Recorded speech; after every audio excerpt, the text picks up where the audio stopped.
देखिए चैप्टर 2 है, मॉड्यूल 1 में ही हमारा चैप्टर 2 है, some technical SEO terms. Okay, तो हम लोग शुरू करते हैं। देखिए पहला हमारा टर्म है कीवर्ड। अब जो बिगिनर होगा उसके लिए थोड़ा हो सकता है मुश्किल हो, मुझे नहीं लगता कोई मुश्किल होना चाहिए, लेकिन हो सकता है कोई मुश्किल हो कि ये कीवर्ड क्या होता है। राइट, कीवर्ड मतलब क्या होता है। अब देखिए बहुत ही सिंपल चीज होती है कीवर्ड, मतलब बहुत ही सिंपल चीज होता है। आपको हम समझा देते हैं। Keywords are the single words or whole phrases of a particular SEO importance for given web page और वेबसाइट। कीवर्ड यानी मान लीजिए एक एक फ्रेज है, मेक मनी ऑनलाइन। अगर आप एसईओ पॉइंट ऑफ व्यू से देख रहे हैं, उसे रैंक कराना है आपको, तो वो आपका कीवर्ड हो गया। ठीक है, मान लीजिए कोई भी एक टर्म है, ठीक है, जैसे व्हाट इज कीवर्ड खुद एक कीवर्ड है। ठीक है, कोई भी वर्ड एक कीवर्ड हो सकता है जिसपे आप रैंक कराना चाह रहे हो, जिसपे आप रैंक कराना चाह रहे हो, जिसपे आपको रैंक कराना हो। ओके, वो होगा कीवर्ड। और मुझे पता है कि सबको कीवर्ड क्लियर हो गया होगा, क्योंकि बहुत ही सिंपल चीज है। अगर आपको कीवर्ड का मतलब क्लियर हो गया तो प्लीज आई टाइप कीजिए, आई। अगर नहीं हुआ तो N.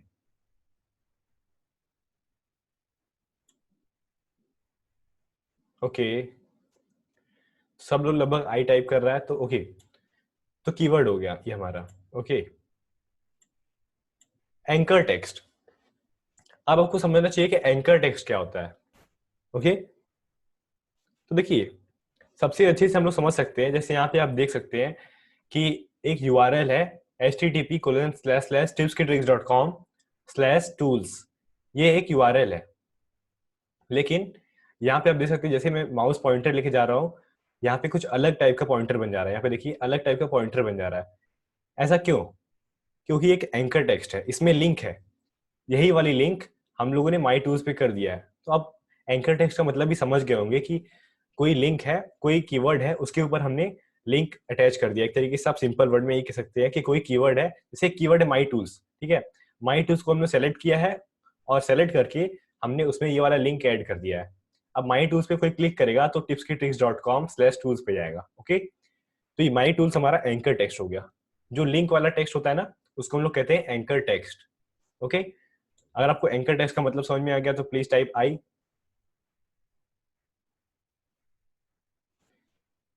Okay okay okay,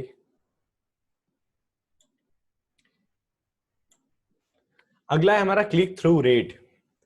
click through rate.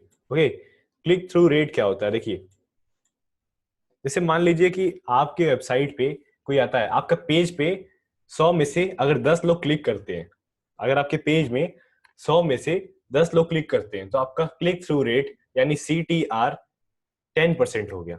Right, CTR मतलब आप समझते होंगे, क्योंकि ये बहुत ही बेसिक चीज है। CTR क्लिक थ्रू रेट मतलब 100 लोगों में से आपकी वेबसाइट पे कितने परसेंट लोगों ने क्लिक किया, उसे हम कहेंगे क्लिक थ्रू रेट। मान लीजिए 100 में से अगर 5 लोगों ने क्लिक किया तो हमारा क्लिक थ्रू रेट हो जाएगा 5%। 100 लोगों में से अगर मान लीजिए 10% लोगों ने क्लिक किया तो हमारा क्लिक थ्रू रेट हो जाएगा 10%। 15 तो 15%। ओके, तो क्लिक थ्रू रेट का मतलब भी आप समझ गए होंगे। ओके, क्या आवाज आ रही है? अगर आवाज अच्छे से आ रही है तो आप आई प्रेस कर दीजिए, आई टाइप कीजिए अगर आवाज अच्छे से आ रही है तो। ठीक है, तेज प्रताप जी आपकी शायद आपके यहाँ कुछ प्रॉब्लम है। ठीक है, आवाज सबको क्लियर आ रही है। Okay, backlinks. अब देखिए बैकलिंक्स क्या होता है। बैकलिंक्स, ठीक है, ये one of the favourite term है, जितने लोग एसईओ सीखना चाहते हैं उनका ये फेवरेट टर्म होता है बैकलिंक। ठीक है, बैकलिंक। बैकलिंक होता क्या है? Simple, backlink is simply a link placed on someone else website that points back to your site। मान लीजिए एक वेबसाइट है ए और एक वेबसाइट है बी। जो वेबसाइट ए है उसने वेबसाइट बी को एक लिंक दिया, तो हम लोग ये भी कह सकते हैं जो वेबसाइट ए है वेबसाइट बी को बैकलिंक दिया। ठीक है, मान लीजिए कि एक वेबसाइट है एक उमेर जी की है, एक पीयूष जी की। तो उमेर जी ने क्या किया, पीयूष जी को लिंक दिया। तो हम लोग ये भी कह सकते हैं कि उमेर जी ने पीयूष जी को बैक लिंक दिया। ठीक है, सिंपली लिंक होता है, उसको हम लोग एसईओ के टर्म में बैक लिंक कहते हैं। कोई भी लिंक हम किसी को दे रहे हैं ये बहुत इंपॉर्टेंट चीज होता है। जितने लोग नए हैं वो थोड़ा समझे कि बैकलिंक बहुत ही इंपॉर्टेंट चीज होता है। ओके, जितने भी नए लोग हैं थोड़ा सा क्लियर हो जाए इसके बारे में, बैकलिंक्स के बारे में।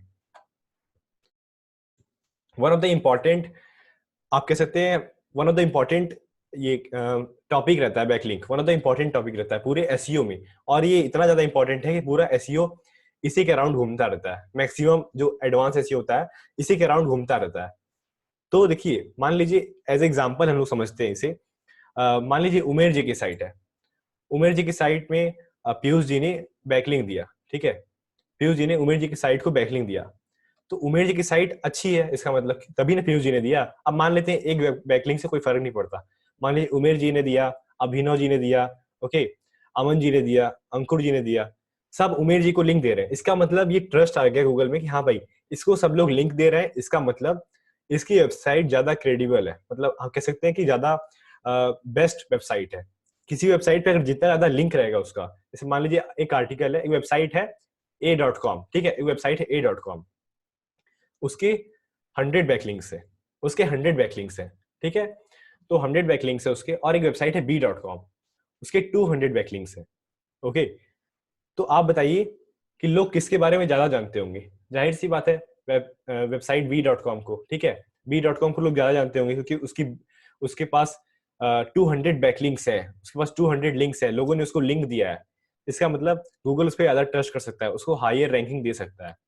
बैकलिंक अगर आपको समझ में आ गया होगा तो आप प्लीज आई प्रेस कीजिए, आई टाइप कीजिए। मैं सबका इंतजार करूँ, सब लोग आई टाइप कीजिए।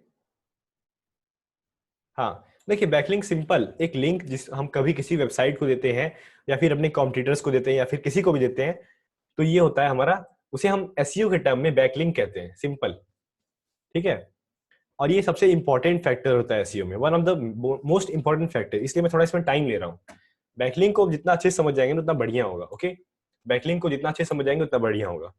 बैकलिंक जो होता है ना, पूरा एसईओ इसी के अराउंड अराउंड घूमता रहता है। इसका मतलब जितना ज्यादा आपके पास बैकलिंक होगा, जितना ज्यादा आपके पास बैकलिंक होगा, आपकी साइट पे रैंकिंग भी उतनी ज्यादा होगी। मान लीजिए आप रैंक कराना चाहते हैं, कीवर्ड है लाइक मेक मनी ऑनलाइन ही हम लोग लेते हैं बार बार, तो मेक मनी ऑनलाइन ही लेते हैं, एक कीवर्ड है मेक मनी ऑनलाइन। अब मेक मनी ऑनलाइन में मान लीजिए 1000 लोगों ने आर्टिकल लिखा है, मान लीजिए 1000 लोगों ने आर्टिकल लिखा है मेक मनी ऑनलाइन पे, तो गूगल ये देखता है किसके पास ज्यादा बैकलिंक है, क्योंकि देखिए वो फाइंड करता है कि लोग किसके बारे में ज्यादा लिख रहे हैं, कौन ज्यादा पॉपुलर है। तो backlink one of the best metric है, इससे फाइंड कर सकता है कि कौन सी साइट ज्यादा पॉपुलर, किस पे ज्यादा ट्रस्ट किया सकता है। और जिसके पास ज्यादा बैकलिंक रहता है, हाई चांस कि वो टॉप 10 में रैंक हो जाता है, ठीक है। और भी कई सारे फैक्टर्स होते हैं, लेकिन backlinks one of the top 5 factor में आता है, one of the top 5 factors. तो बैकलिंक्स को आप हल्के में ना ले, बैकलिंक्स बहुत इंपॉर्टेंट चीज होता है, ओके। दो लोगों ने हैंड रेस किया तो हम लोग मौका देते हैं उमेर जी को पहले। हेलो भाई। हेलो भाई, बोलिए। भाई मतलब मैंने मतलब किसी से सुना था कि अगर जैसे कोई हमारा कॉम्पिटिटर है, हाँ अगर हमने उसको बैकलिंक दे दी तो हमारा पोस्ट उससे अच्छा रैंक नहीं करेगा, उसका ही पोस्ट अच्छा रैंक करेगा, और हमारा अगर हमने उस पर सेम सेम लिखा होगा तो हमारा उससे नीचे रैंक करेगा। हाँ, क्या ये अगर आप मतलब सेम रूमर्स टॉपिक पे, ठीक है?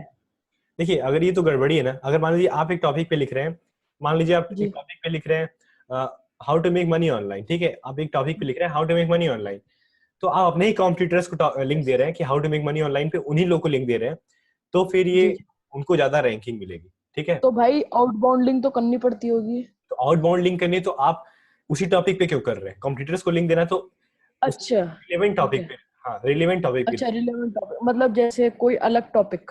बिल्कुल बिल्कुल, ठीक है। जी जी भाई, अब मैं थोड़ा हाँ पीयूष जी, आप बोलिए।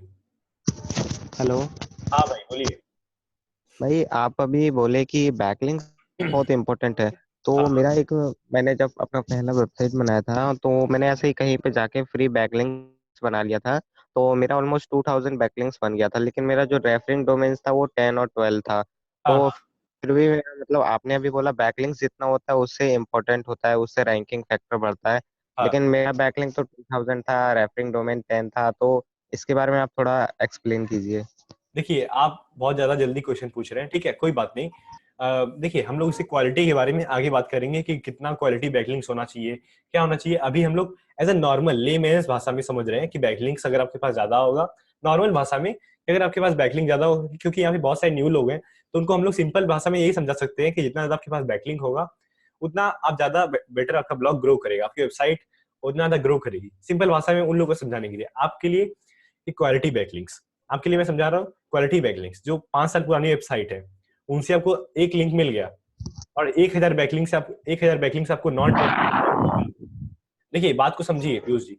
मान लीजिए 1000 वेबसाइट है जो आप नॉन ट्रस्टेड है, लेकिन आपने 1000 वेबसाइट से लिंक ले लिया, और एक वेबसाइट है जो 5 साल पुरानी है, ट्रस्टेड है, आपने उससे लिंक लिया, तो एक वेबसाइट ज्यादा बेटर है एक से ही लिंक लेना। ठीक है, आपके लिए ये रहा जवाब। ओके, तो हम चलते हैं मिथुन प्रधान जी के पास।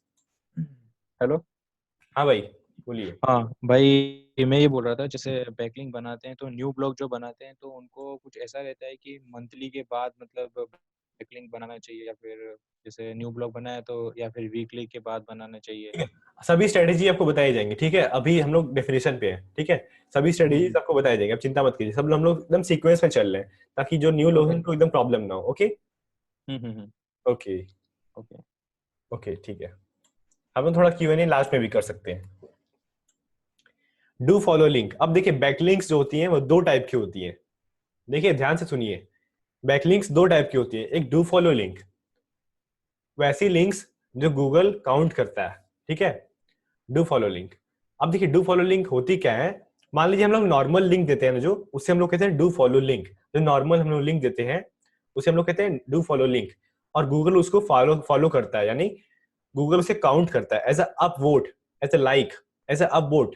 कहता है गूगल कि हाँ जो डू फॉलो लिंक्स है वो, इसका डू फॉलो लिंक्स है, इसका मतलब सही है, ये ट्रस्टेड है थोड़ा। और देखिए एक और टाइप की होती है no follow, opposite of do follow. अब देखिए नो फॉलो अगर आपको लिंक बनाना है तो अपने कॉम्पिटिटर्स को लिंक देना है, फिर ऐसे एफिलिएट प्रोडक्ट पे लिंक दिया जाता है। नो फॉलो मतलब आप समझिए, नो फॉलो लिंक्स ऐसे लिंक्स होते हैं जिन पे गूगल फॉलो नहीं करता। मान लीजिए आपने एक सिंपल विकिपीडिया का या फिर कोई कॉम्पिटिटर है आपका, ठीक है, उसको लिंक दे रहे हैं, तो कहीं ना कहीं आप उसकी रैंकिंग बढ़ा रहे हैं। ओके, कहीं ना कहीं उसकी आप रैंकिंग बढ़ा रहे हैं, तो आप उसे नो फॉलो लिंक दीजिए। आपको सिखाया जाएगा कि डू फॉलो लिंक और नो फॉलो लिंक कैसे देते हैं, आप उसकी चिंता मत कीजिए।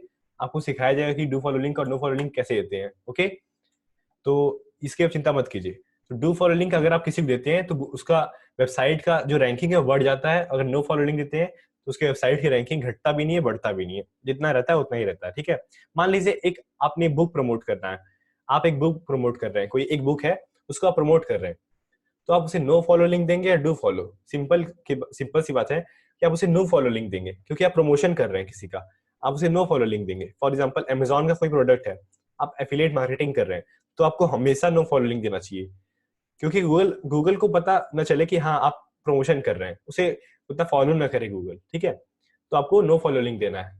प्रोमोशनल चीज जो होती है ना, प्रमोशनल चीज, उसमें आपको नो फॉलो लिंक देना है। और जो प्रमोशनल चीज नहीं होती है, फॉर एग्जाम्पल या फिर अपने कॉम्पिटिटर्स को ही देना, उसमें आप डू फॉलो लिंक दे सकते हैं। Do follow link one of the best होता है। नॉर्मल हम लोग जो लिंक क्रिएट कर देते हैं वो डू फॉलो लिंक ही होती है। ओके, तो डू फॉलो बैकलिंक्स दो प्रकार की, डू फॉलो और नो फॉलो। ओके, अब किसी का कोई क्वेश्चन है तो, हाँ पीयूष जी का कोई क्वेश्चन है?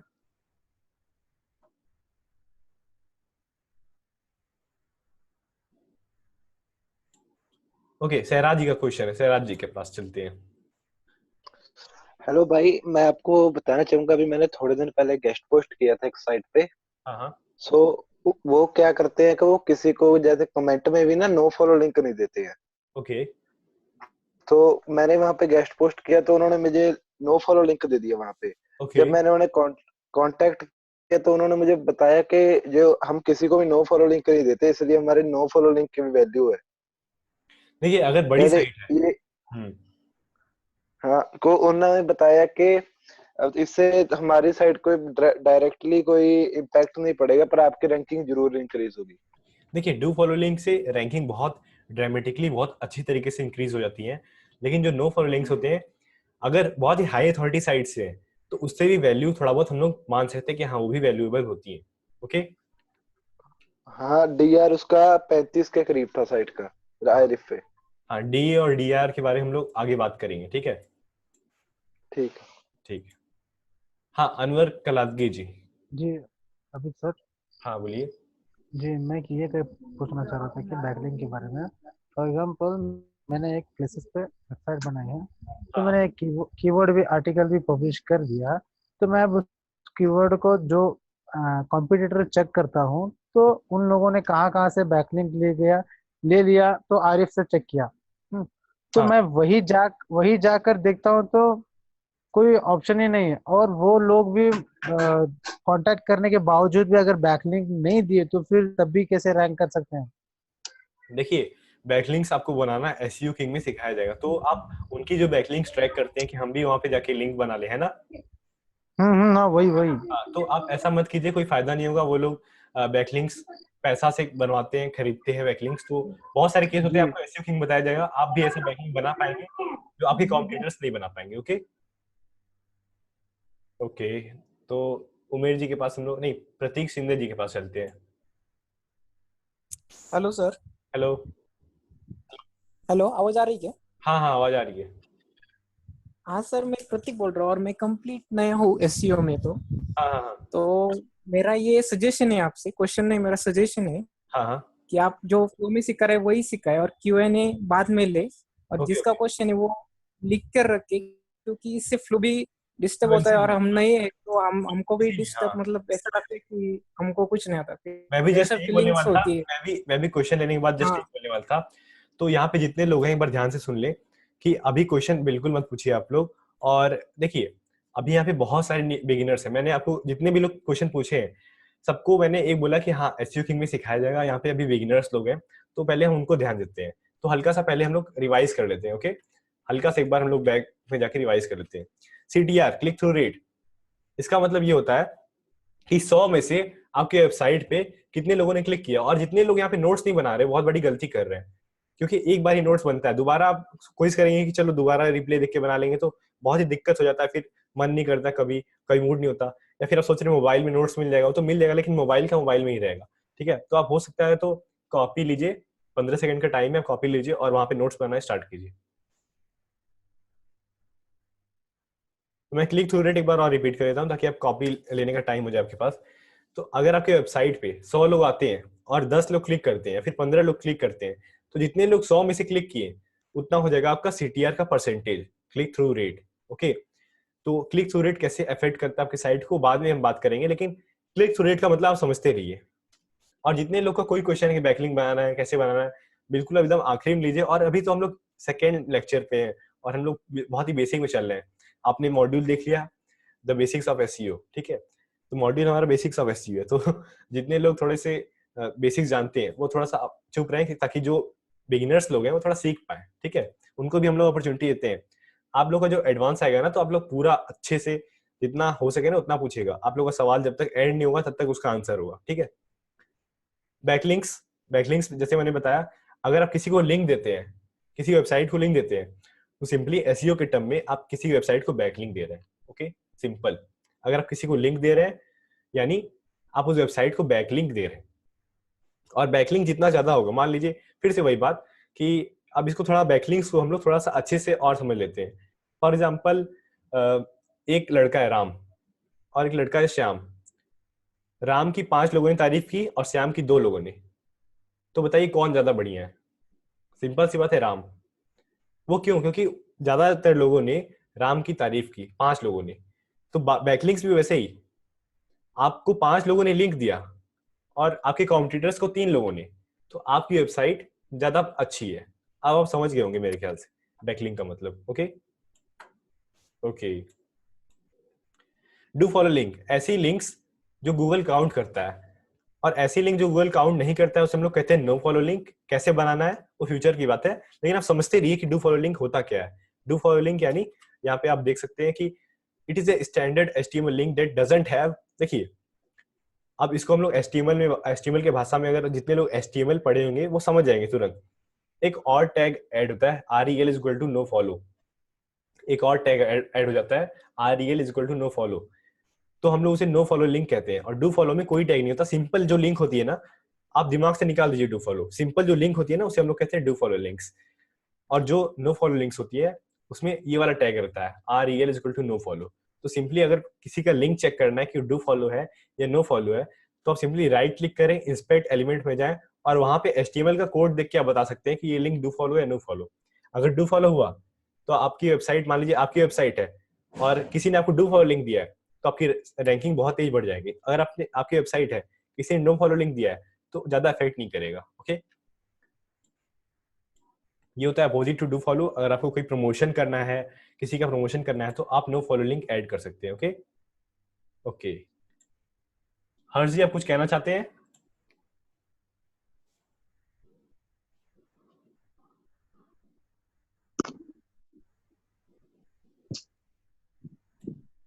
चलिए हम लोग फ्लो नहीं बिगाड़ते, लास्ट में कहते हैं, ठीक है। ओके, अब देखिए बहुत ध्यान से स्क्रीन पर देखिए, 301 रिडायरेक्शन, ये बहुत ध्यान देने वाली चीज है और बहुत ही कोर चीज है। इसे थोड़ा समझना मुश्किल हो सकता है, लेकिन फिर भी आप समझिए, ठीक है। एक बार में समझने की कोशिश कीजिए, नहीं तो फिर हम लोग बहुत बार रिपीट करने ही वाले हैं। 301 रीडायरेक्ट क्या होता है, या फिर 301 रीडायरेक्शन। ओके, तो देखिए मान लीजिए एक वेबसाइट है abhitupadhyay.com, ठीक है। ध्यान से सुनिए आप लोग, एक वेबसाइट है, यहाँ पे हम लोग टाइप भी करते हैं ताकि आप लोगों को थोड़ा और क्लियर हो। ओके, मान लीजिए एक वेबसाइट है abhitupadhyay.com, ठीक है। इसे मैंने 2 साल मेहनत किया और इस पे काफी अच्छा रिजल्ट आ गया। ओके, मान लीजिए इस पे मैंने 2 साल मेहनत किया और इस वेबसाइट पे काफी अच्छा रिजल्ट आ गया।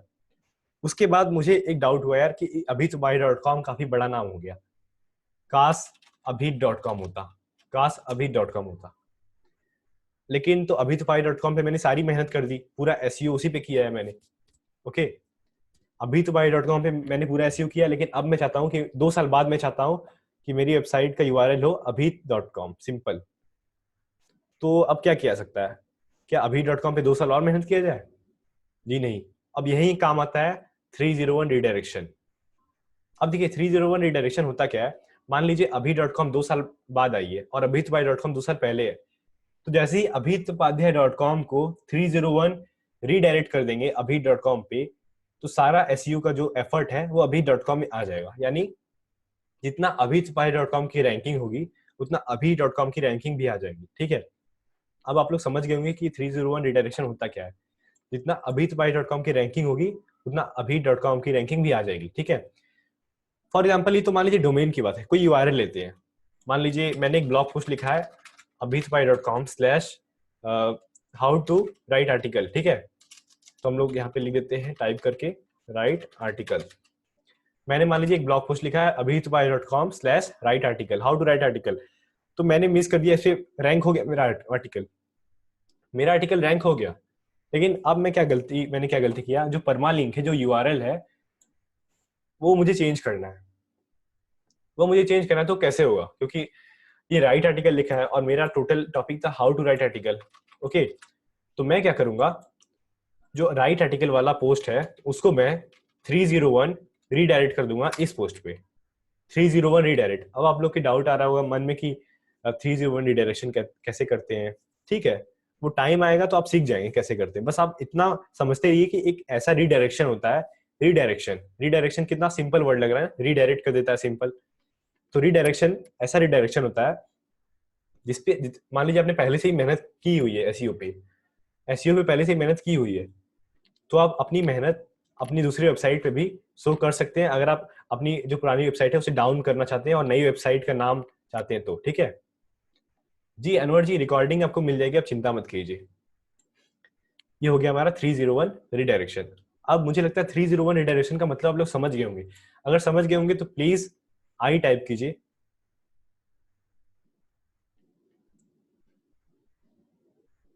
अगर नहीं समझे तो प्लीज एन टाइप कीजिए, मैं दोबारा बताना चाहता हूं इसको। मैं खोज रहा हूं कि कौन एन टाइप करे। अभी तक तो सब आई टाइप कर रहे हैं। ओके, अमन कुमार जी और अंकुर बनर्जी जी। ओके, देखिए ग्रेट ग्रेट ग्रेट अच्छी बात है। देखिए 301 रिडायरेक्शन क्या होता है, एक ऐसा रिडायरेक्शन होता है जैसे आपका पेज जो ऑलरेडी बहुत एसईओ ऑप्टिमाइज है, उस पर आपने काफी मेहनत कर दी है और आप एक दूसरा पेज बनाना चाहते हैं, और तो आप क्या करेंगे, जो पुराना वाला पेज है उसको 301 रिडायरेक्ट कर देंगे नए वाले पेज पे। तो उससे क्या होगा कि जो नया वाला पेज होगा उस पे ही उतना एसईओ का इफेक्ट दिखने लगेगा जो पुराने वाले पेज पे होगा। ओके, एग्जाम्पल हम बताते हैं एक और आपको, एक और एग्जाम्पल बताते हैं। ओके, मान लीजिए एक वेबसाइट थी मेरी tipskitricks.com, वेबसाइट थी नहीं है, tipskitricks.com/the SEO king, ये मेरी साइट थी और इससे पहले मैं एसईओ किंग का पूरा आर्टिकल मैंने लिखा हुआ था, लेकिन अब abhitupadia.com/theSEOking हो गया, abhitupadia.com/SEOking हो गया, ठीक है, द एसईओ किंग।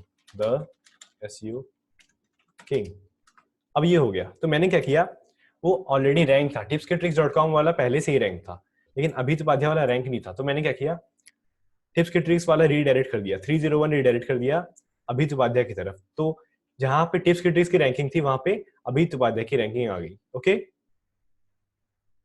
ओके, ठीक है अनवर जी, आप जा सकते हैं और आपको रिकॉर्डिंग मिल जाएगी। ओके, और देखिए बहुत लोग यहाँ पे जो अपने ओरिजिनल नेम से यहाँ पे नहीं है, तो जो एडमिन है वो अपना नेम बताए, अपना नेम चैट में लिखे, और कोई अनलाइसेंस रूम है वो भी अपना नेम टाइप करे। ओके, तो फिर आपको रिमूव कर दिया जाएगा, अपना नेम टाइप कर दीजिए चैट में प्लीज। ओके, 301 रिडक्शन का मतलब आप समझ गए होंगे। आप ऑल टैग इसको समझने में बहुत आसानी होगी आपको, और ऑल टैग बहुत ही सिंपल टैग होता है जो कि इमेज पे लगता है। ओके, कभी कभी हम लोग देखते हैं कि मान लीजिए एक वेबसाइट है, वो पूरा लोड हो रहा है लेकिन लोड नहीं हो पाया ढंग से, नेट की स्पीड की वजह से या फिर कैसे भी वो लोड नहीं हो पाया, तो क्या होता है कि जो जहां जहां इमेज होती है, आपने देखा होगा पहले जो मोबाइल आती थी वहां पे अच्छे से नेट नहीं चलता था, वहां पे जो इमेज आती थी वहां पे इमेज की जगह वहां पे कुछ टेक्स्ट लिखा हुआ आता था, राइट, कुछ टेक्स्ट लिखा हुआ था, तो ऑल टेक्स्ट से होता है। अब ऑल टेक्स्ट का इस्तेमाल क्या क्या होता है, आप देखिए कोई इमेज है, ऑल टेक्स्ट कैसे लगाते हैं, फिर वो लास्ट में बताया जाएगा, मतलब आपको एसईओ किंग में बताया जाएगा, आप चिंता मत कीजिए, बस ऑल टैग को समझते रहिए और रिकॉर्डिंग दोबारा देखिएगा, ठीक है। ऑल टैग होता क्या है, देखिए ऑल टैग एक ऐसा टैग है, ऑल टैग एक ऐसा टैग है जिसे आप इमेज में लगाते हैं गूगल को इंस्ट्रक्ट करने के लिए कि मेरे इमेज किस बारे में है। फॉर एग्जाम्पल मैंने एक इमेज लगाया गोवा का, ओके, किसी बीच का इमेज लगाया, ठीक है, तो मैंने जब आर्टिकल लिखा उस बीच के बारे में, तो मैंने उस इमेज में ऑल टैग लगा दिया। अब वर्डप्रेस यूज करेंगे तो ऑल टैग का लगाने का ऑप्शन आ जाएगा, ठीक है, तो वहां पे ऑल टैग आप लगा सकते हैं कि गोवा बीच, तो कोई गूगल में सर्च करता है इमेज में गोवा बीच, तो आपका भी आ जाएगा। जी हाँ, ऑल्ट एट्रीब्यूट भी कह सकते हैं आप, ठीक है, ऑल्ट एट्रीब्यूट भी कह सकते हैं, टैग्स और एट्रीब्यूट में कोई अंतर नहीं होता। तो जैसे मान लीजिए एक कोई इमेज, फिर से एक और एग्जांपल लेते हैं, मान लीजिए कोई वाटरफॉल है, ठीक है, मुझे कोई वाटरफॉल का नेम तो नहीं याद है, मान लीजिए एबीसी वाटरफॉल, ठीक है, आप वहां पे गए, आपने वाटरफॉल का इमेज खींचा और आप ये चाह रहे हैं कि गूगल के इमेज में आ जाए, वो गूगल के इमेज में आ जाए, इमेज वाला जो टैब होता है ना उसमें आ जाए, तो आप सिंपली गए और इमेज को अपलोड करते समय ऑल टैग लगा दिए एबीसी वाटरफॉल, और जब पोस्ट आपकी पब्लिश हो गई, जब आर्टिकल आपका पब्लिश हो गया, तो जब आप गूगल में सर्च करेंगे एबीसी वाटरफॉल, तो हो सकता है कि आपकी इमेज भी आ जाए, बहुत हाई प्रोबेबिलिटी रहती है। तो ऑल टैग का इस्तेमाल इमेज में किया जाता है गूगल को इंस्ट्रक्ट करने के लिए कि इमेज किस बारे में है। ओके, ऑल टैग का मतलब आपको समझ में आ गया, आप बताइए, प्रेस आई, सॉरी टाइप आई। ओके,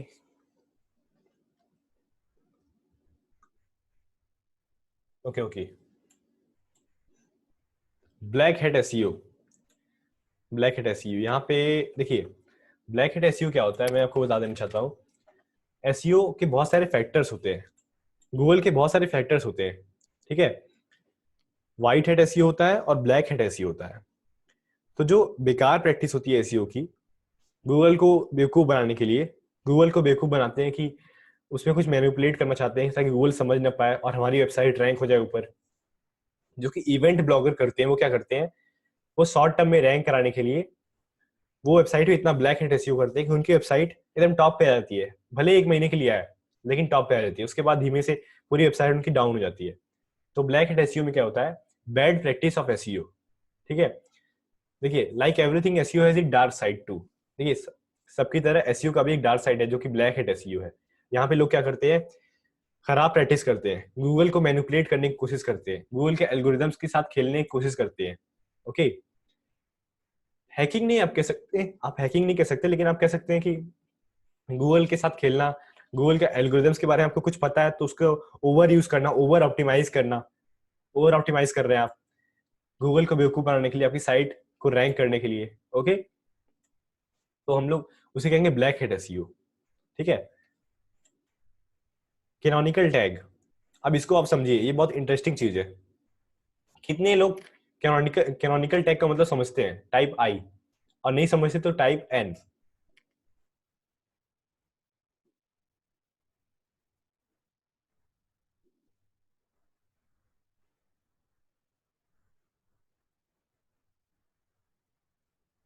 ज्यादातर लोग नहीं समझते और सहराज जी समझते हैं, तो सहराज जी की समझते हैं तो काफी अच्छी बात है। ओके, तो देखिए सहराज जी को हम लोग एक बार मौका देते हैं, सहराज जी को हम लोग एक बार मौका देते हैं ताकि वो हम लोग को समझा पाए। ओके सहराज जी आप बोलिए कैनोनिकल टैग का मतलब समझाइए। ओके, तो कैनोनिकल टैग ऐसे होता है कि जैसे एक वेबसाइट पे कंटेंट है, आप उसे थोड़ा सा जैसे उसे कॉपी करके वेबसाइट पे एक और पेज पे डाल के उसे आप कैनोनिकल यूआरएल दे सकते हो जिससे आपने कॉपी किया, तो उसमें जो कॉपीराइट का जो इशू होता है वो नहीं होता है। ठीक है ठीक है ठीक है ठीक है, बहुत ही सही बताया आपने। देखिए सहराज जी ने बहुत ही सही बताया। ये एक ऐसा टैग है जिसे आप लगाते हैं अपनी साइट पे। अगेन आपको टैग लगाना सिखा दिया जाएगा कैसे लगाना है, जितने भी टैग्स होते हैं बाद में सिखा दिया जाएगा कि कहाँ लगाना है कैसे लगाना है, ठीक है। इसका मतलब समझते रहिए, ये बहुत ही थियोरेटिकल चीजें हैं, इसका मतलब समझना बहुत जरूरी है। तो कैनोनिकल टैग का यूज कहाँ आता है? मान लीजिए कोई कंटेंट आपने कॉपी किया है कहीं से, ओके, मान लीजिए आपने कोई कंटेंट कॉपी किया है कहीं और पेज से, और आप चाहते हैं कि हम अपनी वेबसाइट पे, अपने वेब पेज पे उसका इस्तेमाल करें, लेकिन गूगल तो आपको पकड़ लेगा कि आप कॉपी किए हैं। तो उस केस में आप कैनोनिकल टैग का प्रयोग कर सकते हैं।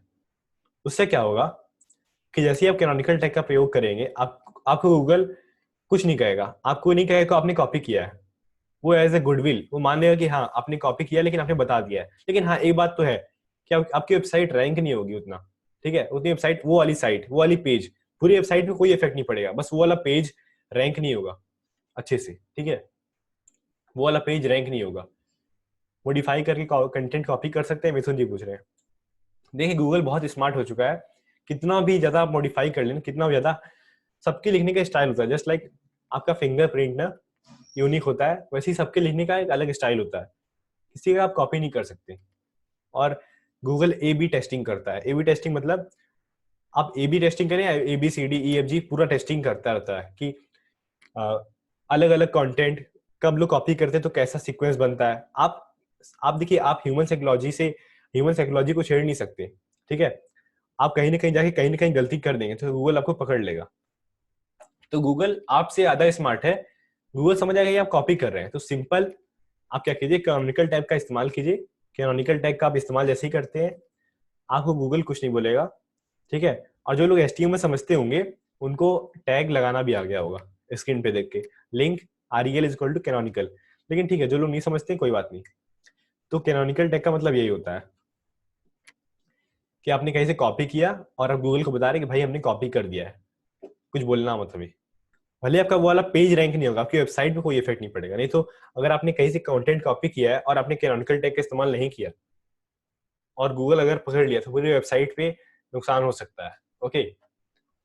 तो कैनोनिकल टैग उस काम में हमें आता है। क्लोकिंग, क्लोकिंग क्लोकिंग कितने लोग समझते हैं? या फिर काफी लोग क्लोकिंग का मतलब समझ रहे होंगे, ठीक है। क्लोकिंग कितने लोग समझते हैं? टाइप आई,